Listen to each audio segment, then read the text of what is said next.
Graça e paz, irmãos, tudo bem com vocês? Eu voltei aqui no parque e esqueci o gravador, então como não tá ventando, eu acho que eu vou conseguir salvar esse arquivo.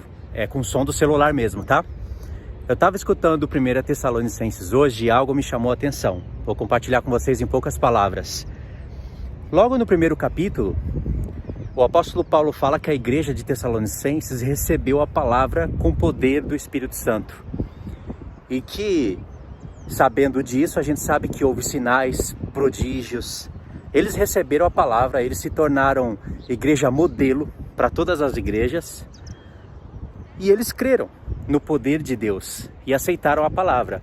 O apóstolo Paulo ainda elogia eles, ao ponto de falar que não era necessário escrever muitas coisas para eles. Até o amor eles estavam praticando. Mas veja bem, eles viram sinais e prodígios do Espírito Santo. Eles aprenderam a palavra do Senhor e sobre a vinda do Senhor. Essa é a carta que mais fala da vinda do Senhor. Vocês perceberam? Em cada final de cada capítulo, ele fala da vinda do Senhor. No capítulo 4, ele explica detalhes da vinda do Senhor.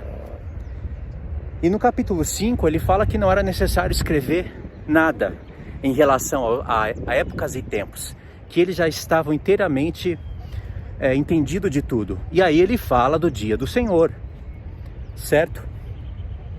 O interessante é isso.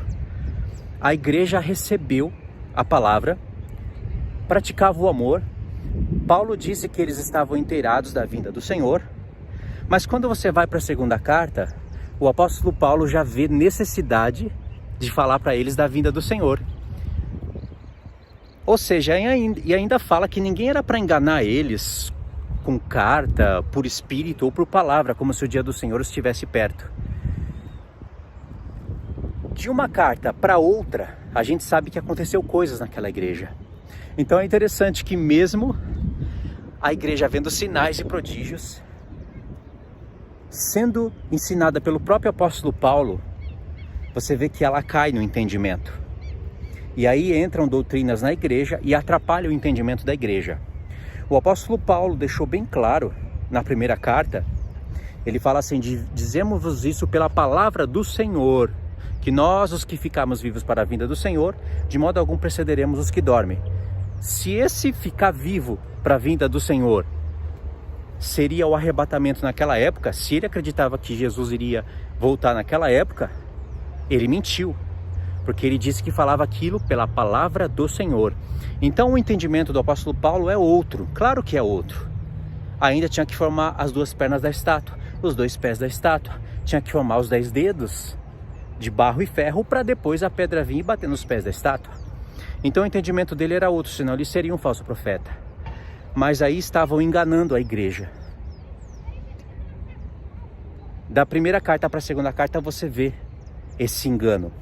E imagine só, se a igreja daquela época, ensinada pelo apóstolo Paulo e por outros apóstolos, vendo sinais e prodígios, eram enganadas, ainda assim era enganada e caía no entendimento, imagine as igrejas de hoje.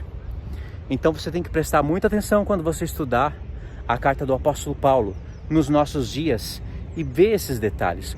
O apóstolo Paulo jamais está ensinando arrebatamento secreto para a igreja, pelo motivo do próprio contexto da carta e por vários outros motivos. Quando você estuda as cartas dele nesses pontos, vocês vão perceber que ele jamais poderia estar ensinando.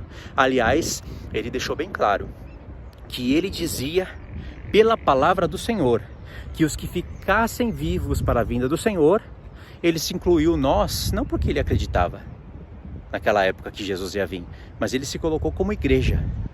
Pessoas estarão vivas para a vinda do Senhor, e essas não podem passar na frente de outras.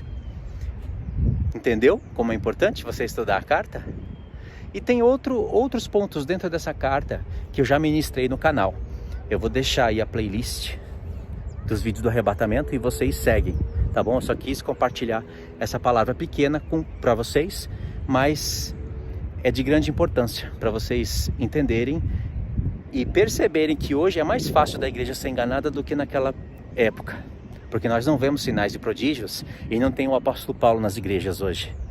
Então tem muitos falsos apóstolos usando as cartas do apóstolo Paulo, torcendo como se fossem palavras dele. E ele deixou bem claro na segunda carta que é para tomar muito cuidado com isso. Tá bom, irmãos? Essa é a palavra de hoje, tá? Fiquem na paz. Deus abençoe.